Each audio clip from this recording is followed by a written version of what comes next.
Are your business expenses playing hide and seek? With Uber for Business, the small spends that slip through the cracks, like rides and meals, go right where you need them. Because it integrates with leading expense platforms, you can say goodbye to surprise costs, missing dollars, or chasing receipts. Everything's track downable. Uber for Business.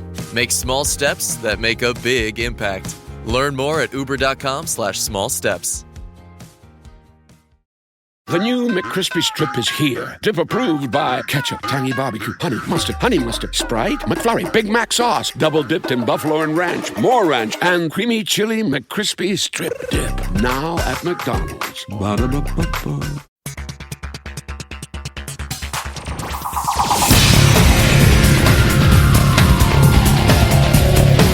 Hello, blah, blah, blah. Oh, sorry, that's what Marty has written. This is how it goes. Hey, y'all, it's time for Rolling Dice and Taking Names. In this episode, the guys review Calimala, Skyjo, and Pathfinder Dice Conquest. Plus, you'll get all the details for this year's strike tournament at Gen Con. Hello and welcome to Rolling Dice and Taking Names. This is episode 351. Hold the line. I'm Marty. I'm Tony. So we have a running gag at our game night to where we hear stuff on the radio. No matter where we are, they have some sort of station or music being played. And typically if they play some classical stuff or some more recent stuff like in the past 20 years, it will have been stuff I have played when I was in a band for bars and stuff like that. And some of the songs I just really got sick of playing. Like anything from Van Morrison, I got totally sick of playing. And so the running gag is we'll hear a song and it's like, did you get sick of playing this one? Because I said a song, it's like, I got sick of playing this song. Hold the Line from Toto is not one of the songs I got sick of playing. I loved performing this song because it was a fun piano part to play at the beginning of it. That's what, when I was looking up all the Toto songs, I was like, it said, known for its piano start. And I'm like, really? Okay, and I needed to listen to the words to make sure it applies. It starts out with the banging piano part at the beginning. Okay, so you never got sick of it? Never got sick of it. I was just waiting for the flam hit on the snare. Because that was my signal to go. Okay. Another really good piano one, too, that I learned to play that we never performed, but it's just fun to play, is a 99. By Toto. 99. Yep. That is a really fun song to play also. Hey, speaking of Toto, we actually had this discussion in our Discord channel. And I don't know if you saw this, but I want to ask you. We were talking about people were throwing out bands, this band or that band. And one of the combos thrown out was Kansas or Toto. A guy in the Discord, Eric, said, I really don't consider Toto a band. And I went, why wouldn't you consider them a band? He said because they were mainly made up of studio musicians that just got together and made an album. So he and I were going back and forth, and that's a person's opinion and stuff like that, but I 100% consider them a band. Yes, they were really well-known studio musicians, but they got together and made many, many albums together. Where else would you produce music if not in the studio? I know the difference, but that's my jab. Well, no, it's just that collectively, they played together, wrote music together. I mean, they were a band. Sure, they may have gotten their start as studio musicians. And even while they were doing Toto, they were still playing a lot of studio sessions because Steve Lukather, the guitarist, helped out with Michael Jackson's Thriller album. He was with Toto at the time. Mm-hmm. Well, if you think about what musician isn't a studio musician, I mean, just last episode, we were talking about Phil Collins and the fact that he was in everybody's studio when at his prime, I see the confusion. Yeah. A studio musician is typically somebody that you hire to bring in to play on a song, but they're not necessarily part of the band. A studio musician is typically somebody, hey, we need a really good guitarist to come in and play on this album for this one particular song. Could you do it? Hi, I recommend the drummer, Jeff Picard from Toto. Cool. Jeff comes in and plays and then leaves, but he doesn't tour with him. He didn't help write it. He just comes in and records and leaves. So that's what I mean that's what immediately you mean by studio musician. Okay. So that's their career. Cause I'm always thinking, what little I know, I would think that everybody, as they started in their career before they became some superstar on America's Got Talent or Britain's Got Talent or Germany's Got Talent or, wherever they've got talent, that they would have been in a studio learning and paying their dues as they develop, and then say, hey, I've got a few songs I've put together. You know, they all can't start off as some major musician like Led Zeppelin. Well, nobody starts out major. I know. But a lot of people just get together who are good musicians, form a band, and then go from there. But they never may have been paid professionals before they started playing together. Oh, okay. All right. So that's the dividing line. I'm just trying to completely understand. I mean, to me, everybody is a studio musician, but this is something that they did to put food on the table. This was a job. This is their job. This was basically, a studio musician is basically people they bring. So Steely Dan was also very well known for this. Steely Dan really only was the two main guys, and they kept just bringing in people to record bits of their songs. Lots of times they would bring in a musician, like a drummer, and he would play it, and they didn't like the way he did it, so they brought in another studio drummer, and they picked which one they liked better. But he wasn't formally part of the band. Okay. So is Boston a studio or a studio musician band? Because it was only Tom Schultz, and he brought in a bunch of people. Wow, you're really trying to stretch this one. So I'm not trying to stretch this one. I am simply, this is, like you said in the last episode, we're not here to talk about board games. We're here to talk about all this other crap, and board games are just added in. All right. So Tom Schultz recorded all the instruments on the album for Boston. And then when they went and toured, he got musicians to come and play along with him. Mm-hmm. So he recorded everything in his basement, brought in the lead singer, Brad Delp, to do all the recording and stuff. But like for the bass and stuff like that, he recorded the bass himself. But then he got, I don't know if they were friends or whatever, that formed the band. So that when they toured, they all played together, and they played together at least on 2 of the albums. I don't know about the third. Everybody may not have played on the third one. Was the third one the last one, the one that took forever to come out? Yes, and that came out while we were in college, and I actually went to UNC, Chapel Hill, and saw them at the Dean Dome. So we talked about Kansas. So Kansas was a group of guys who in high school were like, played around on the instruments and stuff, got together, formed a band. But when they went in the studio, each of them recorded their own instruments. So Phil A. Hart recorded the drums, Kerry Livgren recorded the guitars, Robbie Steinhardt recorded the violin. So in that case, they were musicians recording in the studio, but they were part of the band. Gotcha. Okay. How long did that take? 7 minutes. But no, I mean, it's simply, I mean, to me, it's part of the trade, part of the stuff that they got to go through. I mean, backup singers are studio musicians, I guess. 100% they are. Yes. Yeah. They hire singers to come in and sing backup, but just for a session. Okay. How about this? Session musicians. Maybe that's a better way to say it. These are session musicians who are just brought in to record for sessions, and then they're given a paycheck and they leave. That's it. They don't get any royalties from the album or anything like that. It's like, here, thank you for coming and playing. Here's a paycheck. Have a nice day. Yeah. So this is the kind of crap that goes on our Discord channel in typing, and you and I are doing it verbally. And then to the point of, and I made this on our Discord. Yes, I do. I go out to Discord periodically. So I'm at this huge, conference for power engineers, power people in the industry all across the United States. And I have a moment where I'm moderating a panel, and I'm up there, and it's the last day, the last panel. This is the death knell session where nobody is going to pay attention because they're all trying to figure out how to get out of there and grab their box lunch. It's almost as bad as being the person right after a heavy. We were in Austin, Texas, by the way, and we had a brisket lunch. Nice. And for dinner, we went to Ted Briscoe's. So I was sweating some serious brisket. All nice. Right. Very, very nice. And it was typical, like when we went to BGG at the very beginning, and we went to, what was it, Double Sixes or something? I forget the name of that barbecue place where you go up and you order and they slap it on a tray for you like high school. Yeah. Anyway, so anyway, I'm there on the last day, and I know the crowd is dead because the guy before me, no presentation skills, but not everybody can have them. And I would look at everybody and I go, do you know? A week ago was the 50th anniversary of this movie. Can anybody name it? And they all just looked at me. And I said, Monty Python and the Holy Grail. Give me your best quote. The room explodes with a bunch of engineers with quotes. Nice.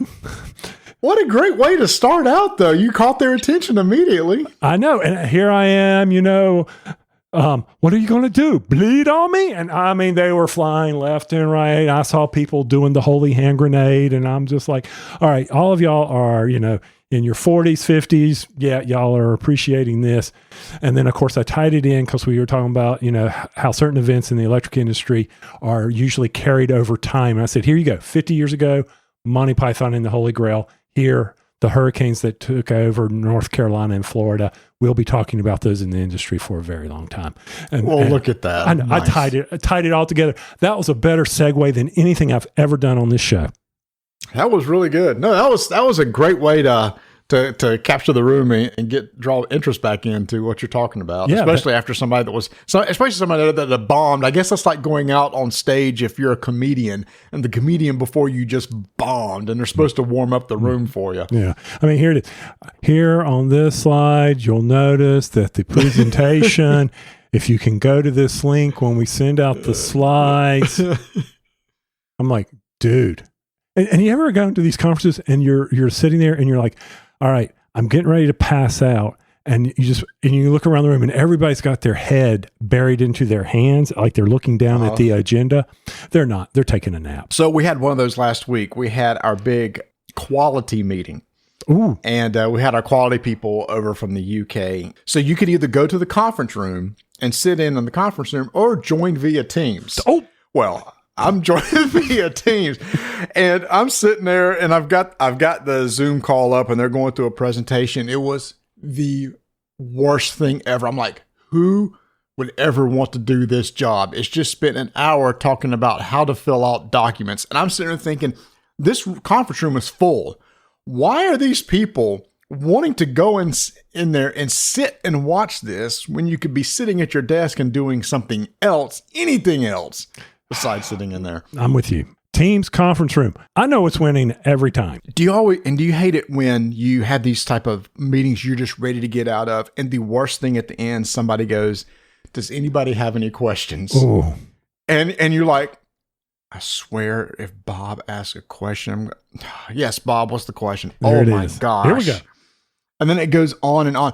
And then when the speaker goes, does anybody have any other questions? No. Long pause. No more questions. And then all of a sudden, some people feel like, oh, well, I need to ask something because he's looking for something. And they purposely drag it out just wanting to be asked a question. I just want to leave. That's right. I don't do that. I'm not like, okay, It was like, okay, this guy ate up 20 minutes of my presentation.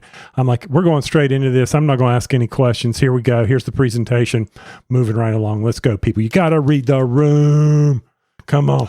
Now, I'll admit I had a question in a previous episode, but presentation, and I did. All right, I have one question, but it's got 3 parts. I'm like, okay, I didn't say 27 parts, Dangerfield in that one. But they're like, I'm like, okay. Back to school. I'm like, come on, y'all. I got to work with y'all. So anyway, all right, we have to hold the line here. A little backstory here.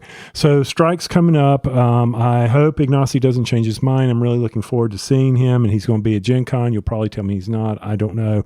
Anyway, we're going to be there, but we are going to have our annual strike tournament at the Old Spaghetti Factory near the convention center. And same as always, banquet room. However, Zach has it reserved for 100 people that night.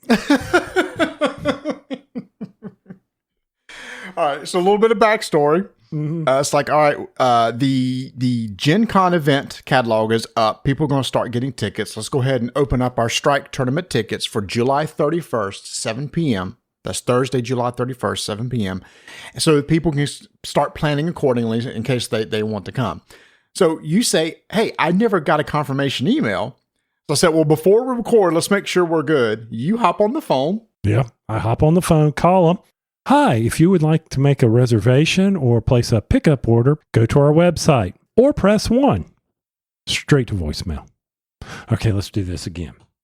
Same thing, 1. Straight to voicemail. I'm like, oh, no. Let's try one more time. Hey, somebody picked up. Sweet. All right. So can you confirm with me that we've got the banquet room on July 31st? David McCree. Here's the phone number. Well, Zach has it under that phone number. Wait, what? Who's Zach? So it's you? No, I'm by the way, yes, Dave McCree's my given name. So yes. No, I'm that guy. 5030. That's my number. And he's like, okay, well, I can change the reservation. So Zach, you're screwed, buddy. It'd be funny if Zach shows up on Thursday night with 100 people. Oh, that's funny. That's funny. All right. So here's some more details that we have. We have 2 official sponsors for this year's event. First, we have the OP Games. We're big fans of theirs, and they're going to be giving everybody a copy of a game. I'm not sure what that one is yet, but everybody will get a copy of the game, so they will be there. Big thanks to them. Our other official sponsor is Flat River Group, who we've worked with for years. We're big fans of Danny Lowe. We've worked with her many, many years, even before she was with Flat River. And she's offered to give everybody a game, and everybody's going to get a copy of a game that we really like from Synapsis Games called Tanuki. This was a card game that we played. It was a Take That card game that we absolutely loved. And in fact, it's already been shipped to David Waybright because he's going to bring it to us. David Waybright of Man vs. Meeple said, "Did you have something sent to me?" I said, "Well, you said you could mule over these boxes of games for me."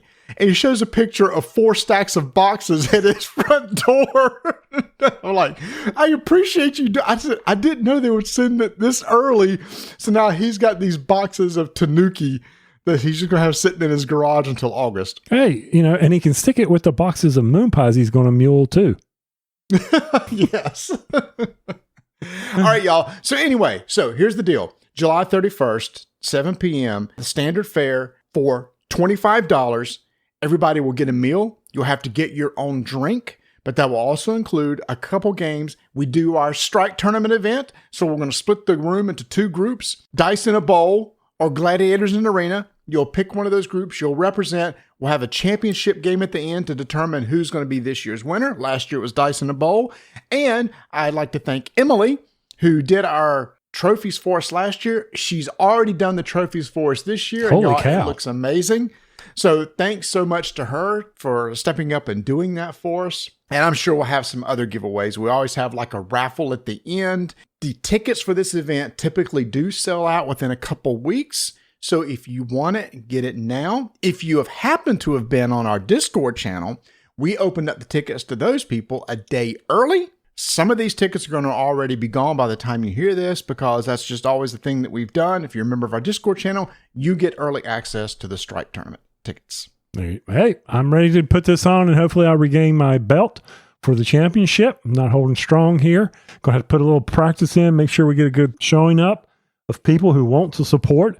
I mean, it was ugly, but I still think I was robbed. But okay, fine. Maybe what we need to do is get out the video. We'll do some video and send it back to New York for some challenges. Let the referees bring it in, bring a little sports ball, little replay announcement here, validating everything. And yeah, I'm looking forward to it again. And I hope everybody can make it. I didn't mention it, but you'll find the link to getting the tickets in the show notes, or just head over to buymeamoonpie.com. You'll see an event on the front page for the strike tournament. Just click it and you can get tickets from there. We're going to have a little order form just asking, you can buy for multiple people. Or buy multiple tickets, and we'll get your email information so we can have a confirmation when you get there to try to check everybody in. And also we'll ask what side do you want to play on so we can kind of get a feeling of knowing how the teams are going to be by the time we get there. I like it. So all right. Okay, next up. This past weekend, my youngest son graduated from college, and he has some friends over. So we went downstairs to meet his friends, and my son Brett said, "You're not going to believe this." And there was one of his friends there, Emily, who was sitting there, said, "Emily," Vanessa just corrected me. Her name was Haley. I apologize. Haley said, "Well, yeah, so it just so happens that my roommate's boyfriend, who lives in New Jersey, listens to Rolling Dice and Taking Names." Oh my gosh. Really? Sorry. Really? Wow. Yes. And so I think more stunned than anybody else was my son. It's like, wait a minute. People actually listen to your show? And it was like, a handful of people do. So I thought that was really cool that this college age person who's really into board games, she said he's a big board gamer. He loves board games. So she was sharing pictures with him of, some of my shelves downstairs of all the games and everything. And so that's how we came to find out that was the case. So I just want to give a shout out to Alec. Alec, if you're listening, thank you for listening to the show. And need to have you down here sometime with Brett and his friends when you're in Charlotte, and you guys can come out and hang out in the basement and play all the games you want. So how much longer is Brett going to be at the house? I don't know. You got the whole transition thing. Oh, yeah. You got that transition It's thing. Like, got to find a job, but then he has to go get his master's because he wants to go into family counseling. So you need a master's for that. He's just trying to say, where do I want to go and stuff like that. So he'll get a job in the meantime, so he's going to take a middle break, for a few weeks here, which I don't blame him. I did that too. I think I got a week off before I went straight to work. So I understand. Yeah, we screwed that up. We should have taken longer. Not according to my parents. I don't think there had been an option. Yeah, looking back at it, we should have taken longer because now we're 58 years old and wish we'd had that break. It's nice to have some money. I'm just I agree. I jumped right into it too. I think it was within 1 or 2 weeks. I was at McGuire Nuclear Stations and you were at Catawba. So yeah. That's right. We were at nuclear stations. That should scare y'all. Marty was in charge of the system that drops the rods to prevent the reactor from blowing up, and I was responsible for the system that gets all the excess steam out of it and turns the turbine. So there you go. Think about that, people. And if Brett needs to practice any family counseling, ship him over here. He's got a wealth of opportunity. Oh, that is so funny. All right. So one thing I also want to mention too, last year I did this whole big video review on the Arkham Horror role-playing game core rulebook. So Edge Studios, who makes this, has been coming out with a few supplements and stuff. And I just got one that I'm really excited about. It's called the Arkham Horror RPG Adventures. And basically it's a really small hardback book that contains 3 scenarios. They're standalone scenarios that you can play, and it has everything in this book that you need if you're running as a GM. They give you some maps in here, double-sided maps. They walk you through the story. They even tell you how long each scenario is. They're anywhere from 4 to 8 hours, from like 10 to 14. So they're not meant to be a single shot, sit down and do it, but a scenario is broken up into acts. So maybe you get together with friends, play one act, come back, do the second act and stuff. But what I love about this, it's just not getting together and just fighting a bunch of things. There's a lot of investigation going on, which happens in Arkham Horror. The back of the book has all the information that you need for the NPCs. I really want to run some of these, especially when we start approaching our big Boobacue event. I would love to get like a group together and run it locally. Or I've actually thought about doing this on our Discord channel, seeing who's ever interested in just hopping on and playing. All you do need a core rule book to go along with this to understand how to play the game.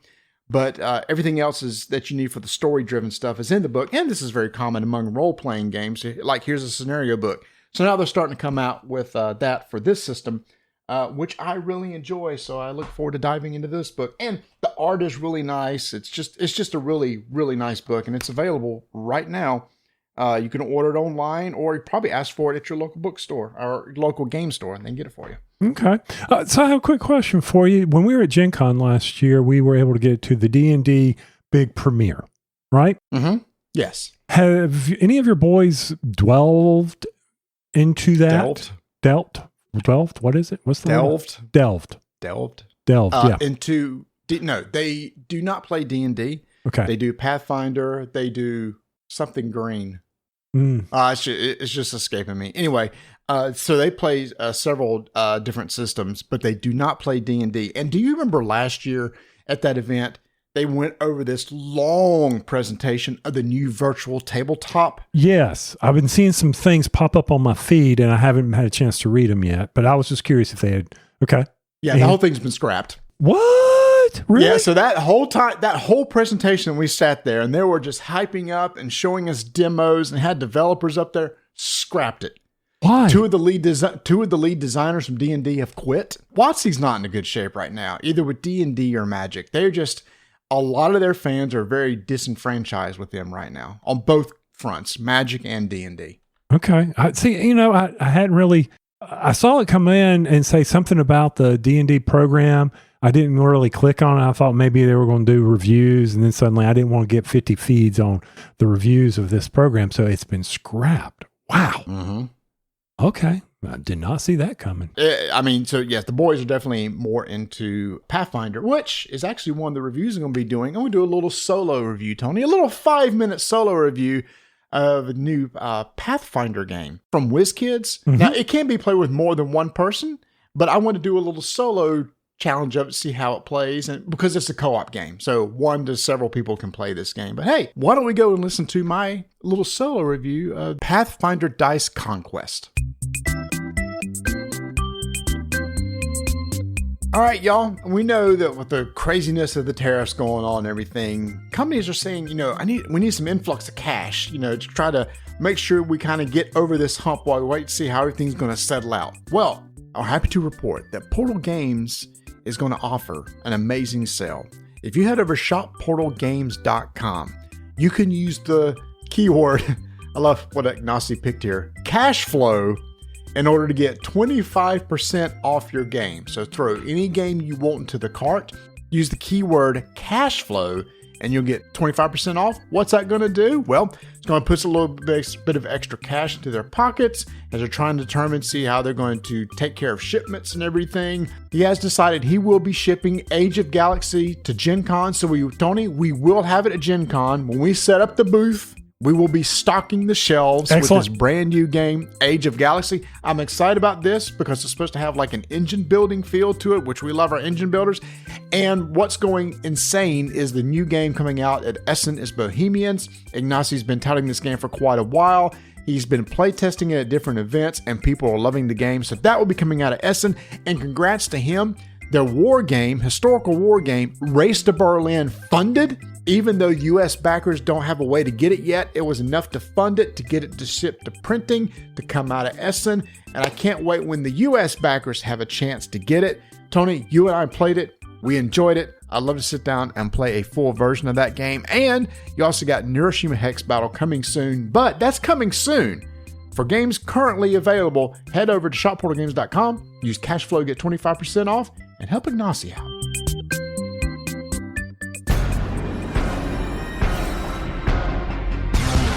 5-minute initiative begins in 3, 2, 1. Pathfinder Dice Conquest is a game from WizKids Games designed by Stephen Avery and Eugene Bryant. This is a 1 to 4 player co-op game, plays in around 30 minutes. This game consists of a deck of cards and a standard set of 7 RPG dice. Now to set up the game, you're going to create a deck of creatures and spells that you're going to be drawing from, and you're going to try to attack and kill these creatures. At the very bottom of the deck, one of 3 random bosses will be placed with the ultimate goal of beating the boss. What happens, the first player is going to roll all 7 dice, then one at a time, you will take a die and assign it to a creature. Once the value of the dice on that creature equals or exceeds the health, you destroy the creature. Now, there's going to be 3 creatures that come out at the beginning of every single round, so you're always having to deal with creatures constantly. But there's also spells that come out that you may encounter also that you can use, sometimes to your benefit, sometimes to your detriment, depending on how you roll. Now, there are also a set of heroes, and everybody gets a hero with a very unique ability. So when playing this game, you're going to work together to try to synergize your hero abilities, draft certain die at a certain time to kill certain monsters, and some monsters actually have magic items. These are abilities that you'll take and give to any player, and you can typically use them once per game, like heal somebody, heal yourself, change a die by +1, -1. And then once all the dice are assigned, the monsters will attack the party, and you must divvy out the damage to the party depending on the number of players that you have. So in this game, I was playing solo, so basically I soaked up all the damage. Then you'll take any dice that haven't been assigned to monsters, re-roll them, and the new round begins. In my time playing this, I found this was kind of a really clever game. Yeah, you're kind of at the fate of the roll of the dice, but when you pick a die to assign, you either use the number that was rolled at the beginning of the turn, or you do get one free roll. However, there are abilities and magic items that may allow you to do additional re-rolls. Some of the monsters have some unique takes on them. Like, for example, there's one monster that says, you must kill this monster with an exact value of 7, or some monsters will not allow you to use any dice that are higher than 11. Some will deal damage to you if you use the wrong type of dice. Say, for example, it might say, if you place an even die on this monster, take a damage, so you want to try to assign odd dice to it. So you can see there's all these creatures in the deck with all these different abilities that you kind of have to contend with as you play. Some of them have 20 to 30 health, some of them only have 5 or 6, and some of them have ongoing abilities, like when revealed it does something to you, or at the end of the round something happens to you at the start of the round. So you kind of got to prioritize which ones you want to get rid of first. Now, this game isn't the easiest game in the world. I have yet to win. I've got a long way through the deck, but by the end, you're taking all this damage that hopefully you can mitigate by either heals, etc. But lots of times you're just going to shuffle up the deck and go again. Now, this is a game that probably plays in 30 minutes at the most. And it's one of those that, if you're have an RPG group and maybe you're waiting on somebody to show up, or it's the end of the night, this would be a fun little game to pull out. This is based in the Pathfinder universe, so there's a lot of familiar creatures and abilities that you'll see. And this is actually a retheme of the original Dice Conquest, which is more of a generic fantasy. But now that they've got the IP for Pathfinder, they can kind of make it more specific for the heroes and creatures that you're going to see. Now, this isn't a very expensive game. $20. You get some really nice tarot-sized cards with some great art. Hey, you get a set of dice along with it too, which is really nice to have. So again, it's a nice little time filler for your group as you're waiting for others to show up or just kind of to end the night. But it's not necessarily a push your luck game. You can have some strategy in how you use the skills and heroes' abilities as you play the game. So for a small box game you can throw in your game bag, I recommend it. That is Pathfinder Dice Conquest from WizKids Games. 5-minute initiative is complete. All right, the game we're going to talk about is one that we've covered in the past. Marty, when was that? That would be back in episode 157 on October 30th, 2018. So 7 years ago. 200 episodes ago almost. Yep. Wow. Well, I mean, the game came out in 2017. They've re-released it, and designed by Fabio Lappiano. What's the game, by the way? So I thought I already said Calimala. No, you didn't. I didn't. If I did, then I owe you $5. No, right? I didn't. I didn't do that. Anyway, Alley Cat Games reproduced it. Calimala. Yep. Calimala. From one of our favorite designers. They took a not-so-pretty game and made it a very pretty game. It's funny. So I went back and listened to our original review of this game, which somehow was a 5-minute initiative. I don't know how, but it was. I guess it shows it can be done. I'm looking at our thumbnail from episode 157. We have a picture of rotisserie chicken in it. I don't know why. Well, that's back when, oh man, I would put stupid stuff in it all. Oh, rotisserie chicken when it was $4.98. And it still is. Good time. What? It is? Sam's is $4.98. Oh, maybe this was Sam's. Oh, okay. I could zoom. Okay. Anyway. Sorry. Squirrel. So, Calimala, you actually said it's up there with you at this time when you said it with Lorenzo El Magnifico, which we love. Mm-hmm. So, that was how good you thought the game was. But the biggest knock of all was the graphic design and the table presence. It just did not look good at all. That has been totally done because Mr. Ian O'Toole, the very popular Ian O'Toole, has taken his artistry to this game and made it look absolutely amazing. Yes, it does. It's extremely pleasing to the eye, easy to read, able to see things. I mean, the inlaid boards. It's if you've always been interested in this, thank Alley Cat for coming out with the newer version, right? Yeah. So that's good. The one to get. Mm-hmm. Now, and I was kidding with Marty because we were over at BGG looking at it, and you really, for the rules, I mean, in the last paragraph at BGG, they pretty well tell you exactly what's going to happen. Depending on the number of players, each player has a number of action discs. In turn order, they can put one on a space between two actions, performing both actions and activating all other discs in the same space. So, pausing here, So I place an action disc. I get to take 2 actions. Now, the whole purpose of this game is to get victory points. Imagine that. And you'll do that by decorating the town, shipping cloth. That's the theme of this. You're part of a strong Italian Florentine guild. And all these guilds are trying to get their goods out there. They're trying to pay homage to the church. They're trying to ship their cloth. They can either ship it via to the warehouses, or they can put them on ships and they can go to faraway lands, and they talk about the various cities, Barcelona, things like that. But if someone comes and puts another disc on top of yours, then they'll do the actions, and then you get to do the action as well, because you don't take your workers back. And when you were explaining this, I was like, oh yeah, I had forgotten that. Mm-hmm. You know, I had completely forgotten about that. But when the 4th disc gets placed on the stack, then the lowest one is promoted to the city council, which is a scoring track, and that will go up there. You will take that disc and place it on a triggering of the scoring. Maybe someone who has produced the most cloth and put it and shipped it to this city, or who has decorated this church with the most goods. They will score points. They'll get 3 points. Second person gets 2 points.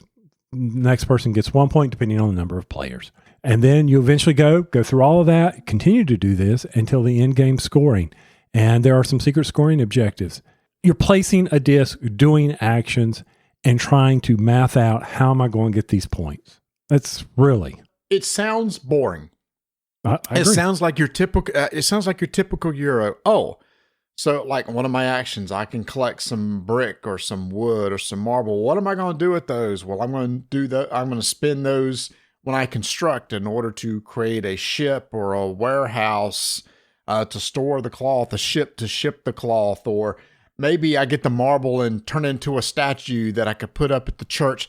It sounds very blah and dry, but the 2 things that really stand out to me that makes this unique that I just love, first is that action selection mechanic. So these action tiles that basically go out on a 5x5 grid, where there's basically a total of the center tile, the center action never changes, but all the tiles around it, which there's going to be 8 more of, are randomly put on the board. That's one thing I like. So that means every game, the combination of tiles that are placed on the board are going to be different. So when you place your action disc, it's going to be between 2 of these action tiles, and you must do one of them, but have the option to do both. So I like that. That makes the game change every time. I always love games where I get to do something on somebody else's turn.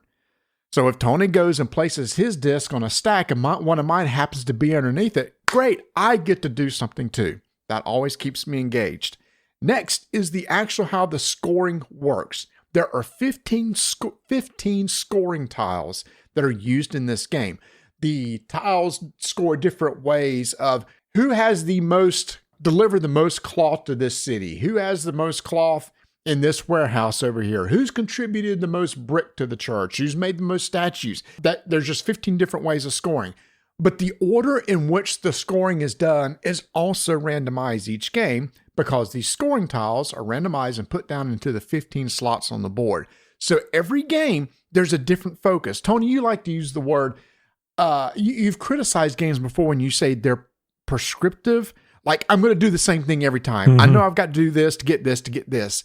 That doesn't happen in this game, because what may have been important in the last game for the first scoring tile might be the last scoring tile in the next game. So it totally changes your focus on what you're going to do during the game. I agree with you. It's, I've been complaining a lot about take this resource, convert this resource, score victory points, right? Mm-hmm. Right. Thankfully, this is not that game. But what's interesting, it is that game. Are you still not collecting resources and turning in those resources for victory points? But it's just the order that you do it will change every single game. Well, no, I'm not collecting them to get other types of resources. Like what was it, Black Forest, where you would collect certain ones to convert? I can't remember all the games that we play. Yeah, but you're collecting wood to turn into ships. I am going to manufacture, or I can just use the wood. There's one thing to build something. It's another thing that I'm going to put together, water and coal to make steam to generate in my furnace. Okay. I guess I kind of see it the same way, but I see where you're coming from. But that's why I was saying at the root of at the core of this game, you would think that, oh, this is just like I've got some different resources and I'm going to try to get them out on the board and score points. But it's the action selection and the victory point scoring. But what's cool is you can see what's coming up. You know, okay, well, the next thing that's going to score is deliveries to this city. So maybe 2 turns, I'm setting up, getting ready for that scoring, knowing that it's coming. And then what's cool is anybody can, towards the end of the game, when there's so many stacks of tiles, action tiles on the board, you can almost trigger scoring every single turn. So sometimes it's in your favor to force a scoring because you're currently winning, because you basically get points for majority.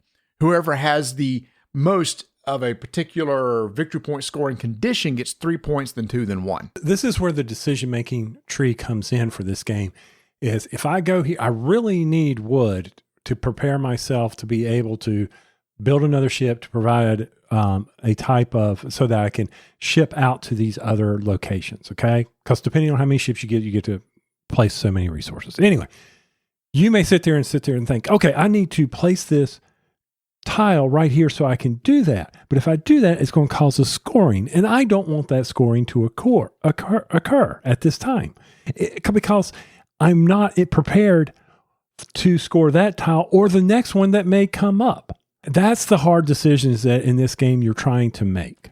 Okay. When do I want that scoring? Do I want to rush the scoring? And one of the things that we were talking about while we were playing this was it seemed like we were quickly moving through all of our tiles.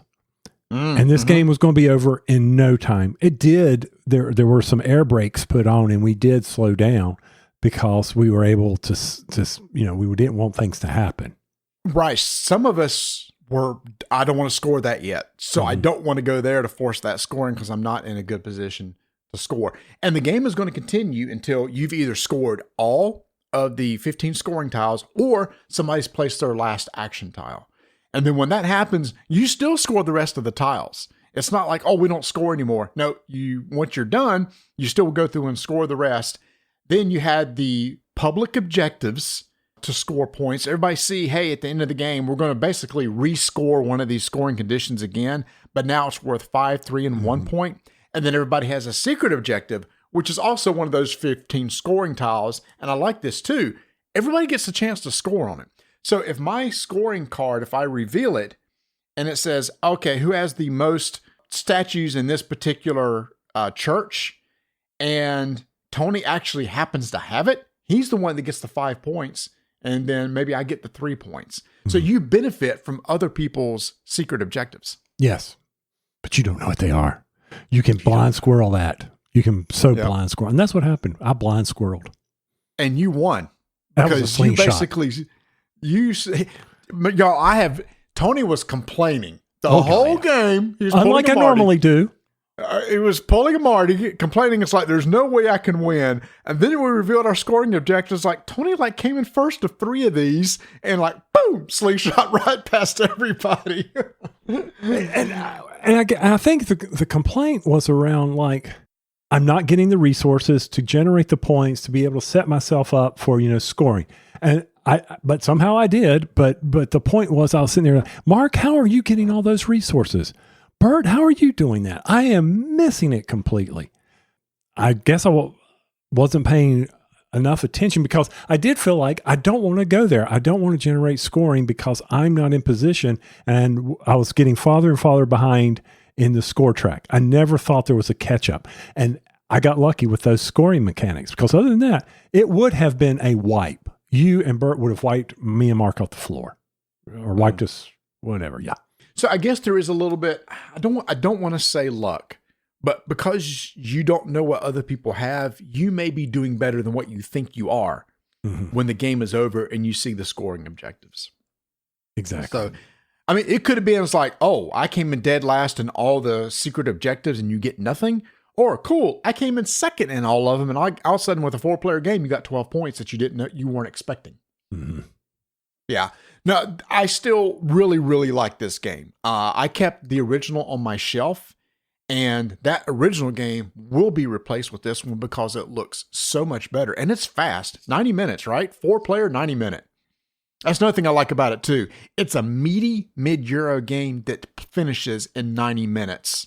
And there's never any downtime because more than likely you're going to get to do maybe one or two things before it ever gets back to your turn because of how the way just the discs work of activating discs underneath it. Absolutely. So great game. I mean, don't judge a book by its cover. Did it hold up at almost, 8 years later? And I think it does. I don't remember having that big of glowing praise of it the first time, but you did. I liked it. You did. You were praising it like crazy. It was an unusual thing for you. I know. Putting it up there with a lot of top games.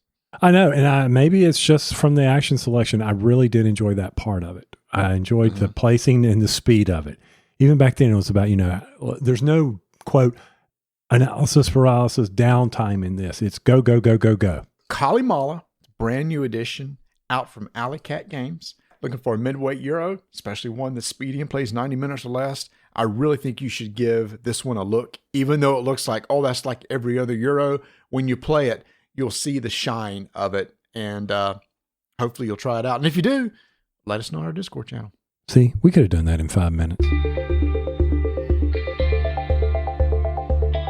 All right, I don't think I've ever seen this, and the ad's probably gone. I know it is since we released it, but Miniature Market did something that was just wild. They did a spring cleaning sale, got an email on it, went over there and checked it out, and they were selling games by the case. Case? That's right. Galileo Project Case. I don't know. I know I can't carry a tune. Carry over, carry under, carry Grant, but I will not carry a gun, Frank. They're remaking that. MASH? Oh, that was MASH? Oh, that's right. Yeah. Hawkeye. I was thinking because of the new remake of Police Squad. I'm sorry.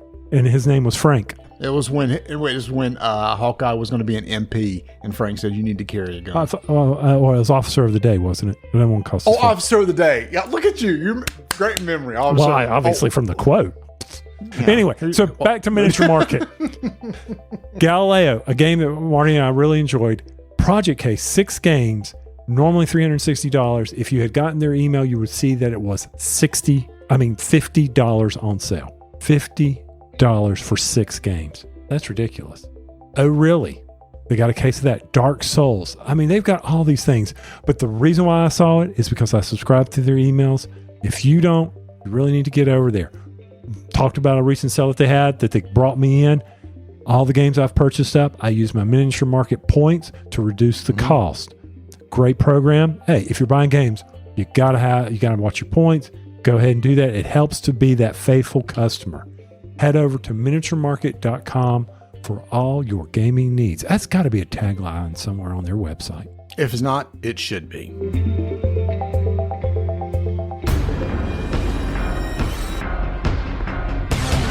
Five-minute initiative begins in 3, 2, 1. All right, so this next game we're going to talk about is a card game called Skyjo. I had never heard of it, and it was recommended, I believe it was David Waybright from Man vs. Meeple who talked about it, and I said, I've never heard of this, so it's like, fine, I'll try it. He said it was a good family card game. So I went out to Amazon, it was like $15, got a copy, brought it to game night, and Tony, this game kind of went over really well with the group. Oh, yeah, absolutely. So everybody's familiar with the simple card game of golf or Rat-a-tat Cat that you grew up playing with your kids.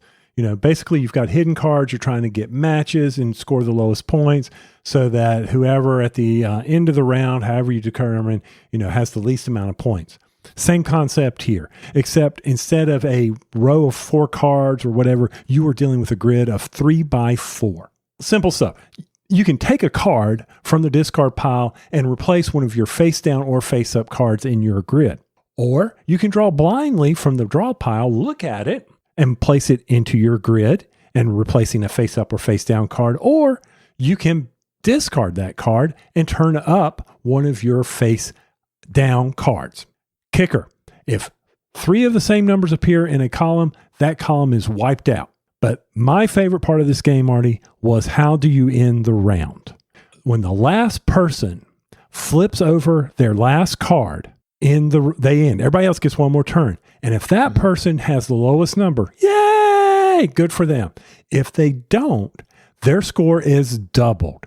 That added an element of strategy. I just said, oh, that's nothing. That's what blew me away about this game. Absolutely blew me away. Yeah. So starting this game out, everybody's dealt 12 cards. You can't look at them. I had to keep reminding my mom of this when we played, because we played over Easter. You can't look at the cards. So you just kind of randomly put them out on the table. Then you get to pick just two to turn face up. And these cards in the basic game range from -2 to 12. There's 12 12s, 10 10s, etc., all the way down, and then a few of the negatives. No, that's incorrect. That is the wrong game. I've been playing Flip 7. I'm sorry. There's 10 of every number. I'm literally playing Flip 7 on Board Game Arena right now. There's 10 of every number. And then there's a few -1 zeros and -2s. All right. So you're going for the lowest card, for the lowest amount. So Tony, yeah, you're right. The strategy is, if I've only got one face down card, but I'm looking around the table and I don't have the lowest, I do not want to flip up that face down card. No. So you literally just have to start replacing face up cards until you feel that you're the lowest at that point. Mm-hmm. And that's just a lot of strategy to that. When you're sitting there and you're like, I really want to know what's that card, because I need to know what's in that column, because and then nothing is more satisfying than when the person in front of you flips over one of their face down cards and they have to discard it, and it's a -2. And you're just like, you know? Or like I did to you many times, I flip over a face down card that will complete one of your columns to wipe out, which means that's just 3 less cards you have to add up at the end of the game. That's right. So after all the cards are revealed, everybody has their score. When somebody hits 100, then at that point, whoever has the lowest score wins the entire game. So you keep playing over and over until somebody hits 100. That's right. Now the other one is Skyjo Action. Now this is Skyjo on steroids that adds some stars, some special powers, some moving, some revealing, some shifting, some swapping. Personally, I would recommend just Skyjo. I'm not going to go over all the rules in Skyjo Action if you want to, but I mean, you got the other one because Bert says, hey, wouldn't it be fun if you could do this and this and this? Mm-hmm. It's not. It exists. So yeah, Bert was saying, man, it'd be really cool if you could like swap a card with somebody else, or swap 2 cards in your area, or peek at cards. Well, Skyjo Action has all that. There's these action cards that you can draft on your turn to save and use. Or if you ever get a star card, reveal one or draw it, you just get one for free. But what we found, Tony, was that slows the game down. Mm-hmm. Because then all of a sudden, oh, I'm getting ready to go out. Oh, look, Mark just swapped a card. He swapped a 12 for 1. Now I got a 12 in front of me, so I can't go out. So the game drags. I think it was supposed to be Skyjo for gamers, but I think it's too much. So I agree. Basic Skyjo, I played it with my family, and like Flip 7, they loved it. They got it immediately. You can literally deal out all the cards and explain as you play. And that's what's really good about this game. And our family enjoyed it. I like it too. If they're getting tired, you just play to 50 instead of 100. Yes. Yeah, agree. So I bought it. I bought like miniaturemarket.com where you can get all your gaming needs. It's just so good. I can't wait to take it on the ship and play it. It's a quick setup. Great game. So if you haven't played it and everybody's like, oh, you know all about this, then you should have been playing it. Yeah, I agree. But if you played Rat-a-tat Cat or golf with your kids, take this. This is the next step. You can play up to 8 players, 8 and up, 30 minutes.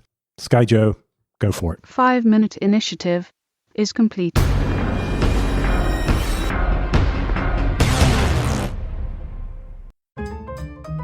Whatever the occasion, effortless elegance is right this way. Because Hilton brings you new ways to stay courtesy of the Nomad London. And it doesn't stop at award-winning dining in a space draped in velvet and illuminated by vintage chandeliers. No, this day goes beyond with unparalleled personalized service and attentive hospitality. Oh, and did we mention the Nomad London can be booked using your Hilton Honors points at Hilton.com? Hilton, for this day. All right, we hadn't talked in a few weeks, so let's catch up on some TV stuff. Did you finish The Floor? I have not, but I did have something I want to talk to you about on The Floor. We watched the episode where it was rom-coms. Yes. And the lady went up and challenged the guy on rom-coms thinking he wouldn't know it. And I have never seen, spoiler alert, where someone didn't get a single one right and it never went over to the other person.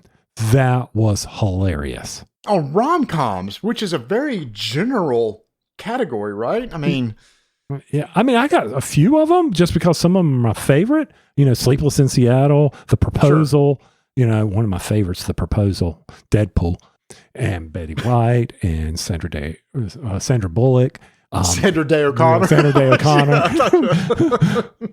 But yeah, no. And then when they did the teen drama, I had none of those. Oh, yeah. When they did the reality shows, Housewives. Yes. I was like, whatever.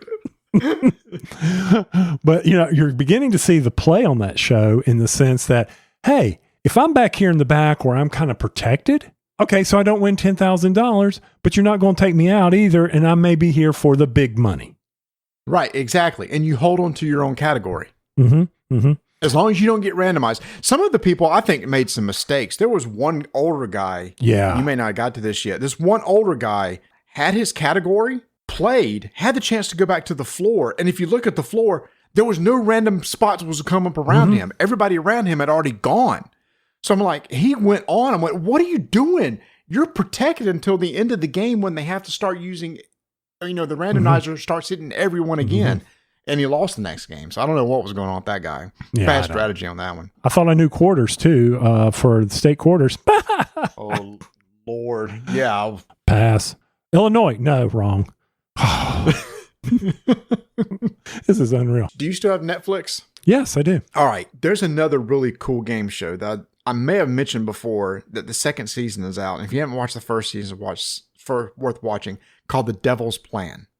You haven't mentioned this one to me. It's a Korean reality show, so you have to have subtitles. Okay. But there's very much mental and social deduction games where I feel some of the games they played could be made as a board game that you could sell and people would buy. Okay. It is really well done, very tense and very dramatic, and there's a lot of some backstabbing and stuff going on. Devil's Plan Season 1, worth watching. Had one of the best finales of a reality show I've ever seen. Okay, I'll put that out there because I mean, no. And you said I watch subtitles. I watch English shows with subtitles. That's fine. Okay. Duh. Yeah. I mean, come on.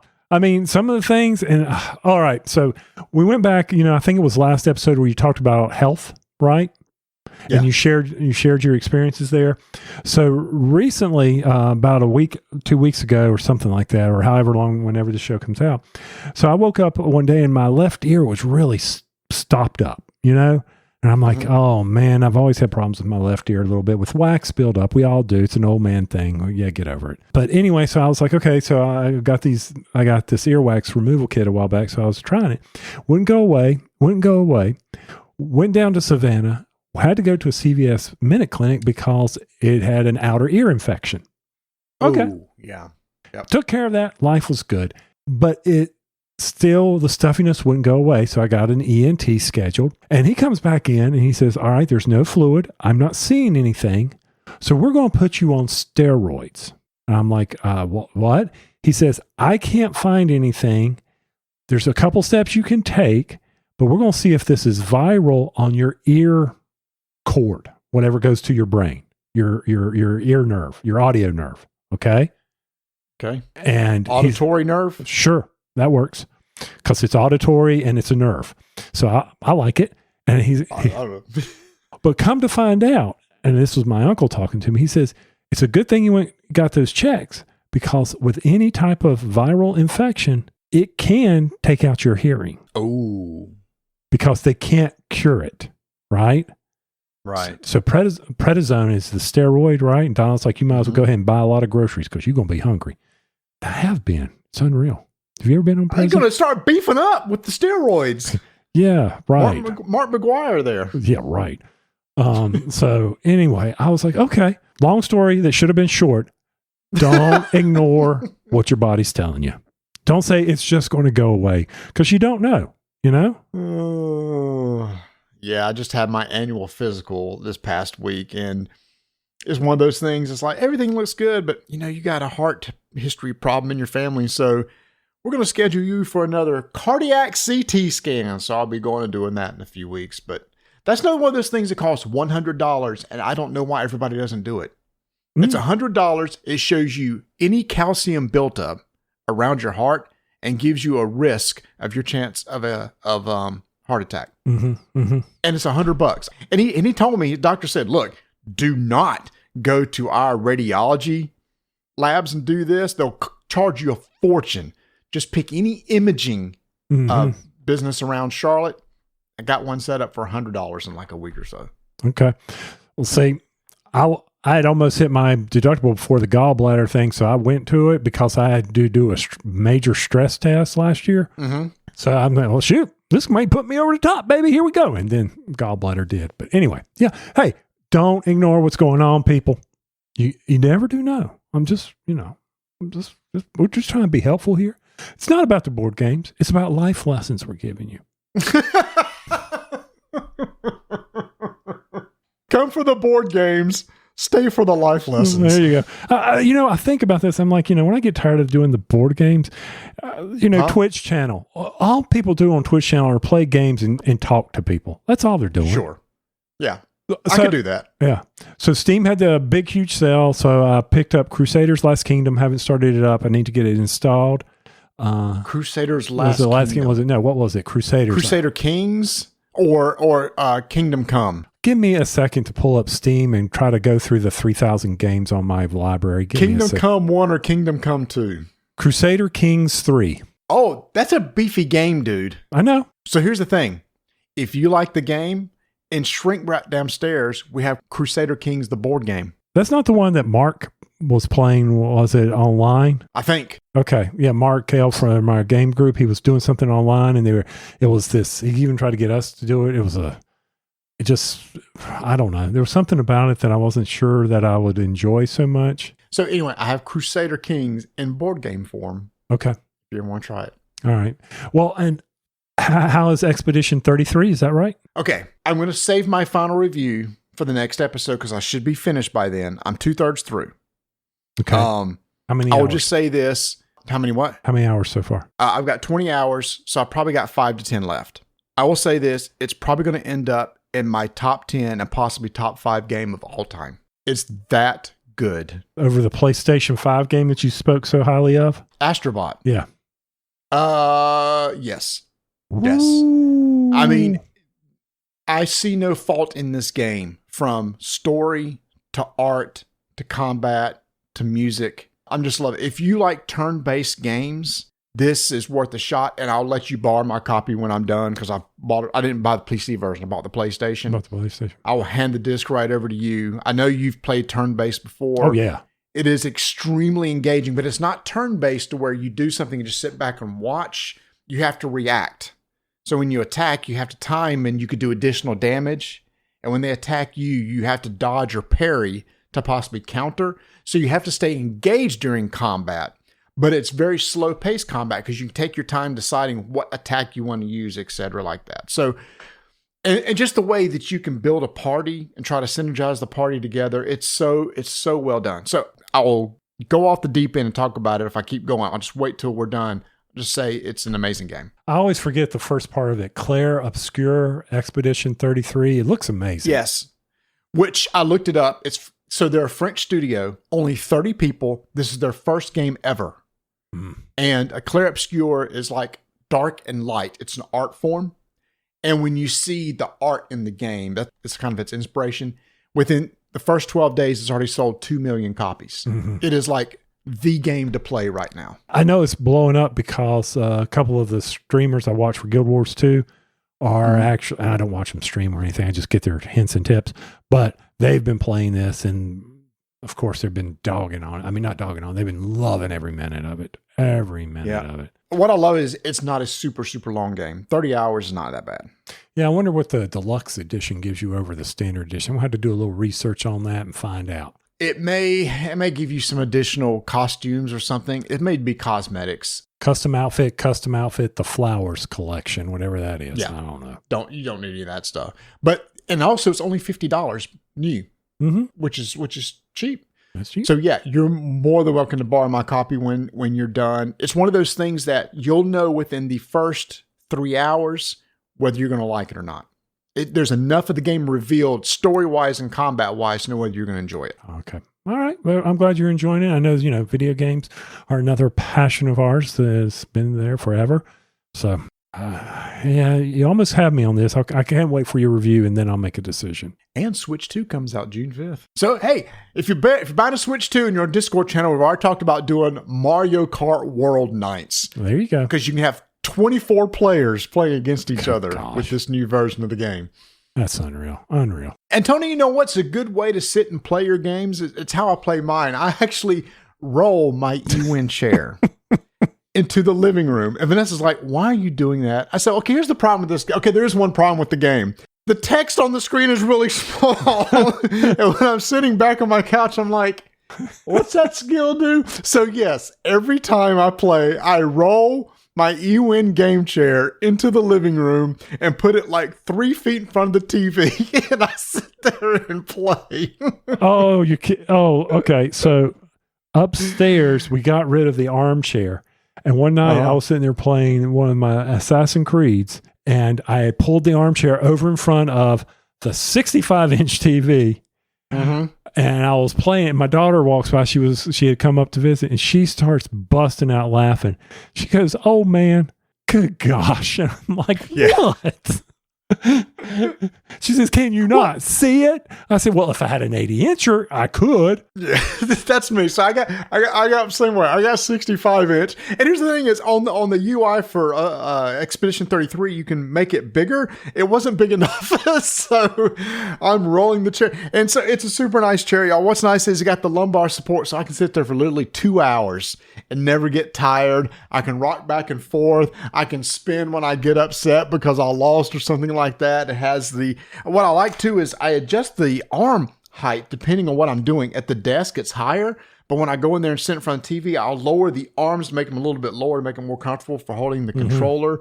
It's a really perfect environment for playing that. And I know you talked about bringing your PlayStation 5 down and hooking up to your computer monitors, but I've been lazy and haven't put my old E-Win chair out on Facebook Marketplace yet. But now it's going to go upstairs because we got rid of the chair that was in that room. And I'm just going to slide it over to the side, and then I can just slide that chair right there. And I can sit there in front of the TV, and Donna can't make any complaints about me forgetting to move the chair. There you go. Also, one thing that's cool about this this chair too is if you're needing a good, solid, well-constructed chair, they have cloth versions, leather versions, oversized versions that can support up to 500-600 pounds, and there's different styles. There's the racing chair. There's more of the office chair. You can go over to ewinracing.com and check out their website, and you can get 30% off by ordering and using code RDTN. That code never expires. You get 30% off, which is an amazing deal. Yes, it is. Love our chairs. And the best thing is you can play for hours on hours, especially if you get the cloth chairs. It's summertime. I'm so excited. I'm not going to be sweating while I'm sitting in this chair. We're not going to have any swamp butt. Got the nice magnetic pillow that's easily adjustable, and it stays in place there. It doesn't slide like the other ones that would have like a leather strapped around the back of it that would shift and stuff like that. Magnetic pillow ain't going anywhere. That's not all that they sell. They also offer desks that raise and lower. So everybody was, wanting to be able to stand up. I don't know why. You got one of the most comfortable chairs in the world. Why do you need a sit and stand desk? That's just me talking here. I have one of their desks. I know you do. One of the things is you've got to make sure that the chair can roll properly. They have floor mats that you can pick up as well. My favorite is, I wonder if we could score us one of these massage guns that they've got listed right here. Wouldn't you be sitting in an E-Win chair with an E-Win massage gun? Oh my heavens. That is the epitome of lazy right there. So head over to ewinracing.com and check out their incredible products. Marty and I've loved them for years. Highly recommend. And with that, we're going to keep rolling dice and taking names. Hey y'all, thanks for listening. Don't forget, our strike tickets are available right now. You can head over to buymeamoonpie.com. They will sell out in just a few weeks, so go ahead and grab one now. You're going to get a meal. You're going to get a couple free games and a chance for other goodies while you're there. It's always an amazing event at Gen Con. We'd love to see you. Again, you can check the links in the show notes or head over to buymeamoonpie.com. Okay. Are the Monkees a studio band, session band, boy band, rock band? I would say they're one of the first boy bands because, they were put together for this TV show. And basically they had tryouts and stuff, put them all together. And then from there, they came to find out, Peter Tork can actually play. Mickey Dolenz and the others can actually sing. So let's give it a shot. So it went from a TV show to putting out some hit records. So I would say it's more of a boy band, one of the first original, I think. And none of them were session musicians. So there, boy band it is. Hey there, I'm Hugh from Moderation. If you like today's episode, why not check out the next session? Your D&D Agony Aunt's there to answer all of your questions. Join Adam and Alyssa as they answer questions sent in by listeners like you about how to solve the problems that come with running and playing in all sorts of different tabletop scenarios. Available wherever you get your podcasts.